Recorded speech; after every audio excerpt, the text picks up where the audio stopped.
అయ్యప్ప స్వామి గుళ్ళోకి వెళ్ళి అయ్యప్పని ప్రతిరోజు దర్శనం చేసుకున్నా, అప్పుడప్పుడు ఆయన గుళ్ళోకి వెళ్ళి ప్రదక్షిణం చేసే అలవాటున్నా వాళ్ళని భూతాది గణములు ఆవహించారు.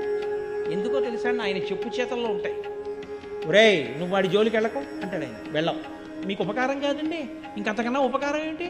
వాళ్ళు వచ్చి మీ మీద పడిపోయారు అనుకోండి, ఎన్నుంటే మాత్రం ఉపయోగం ఏముంది? వాళ్ళు మీద పడిపోకుండా ఆయన కాపాడతారు. శివుడి తర్వాత శివుడెంతగా భూతగణముల మీద అధికారం ఉన్నవాడు ఆయన.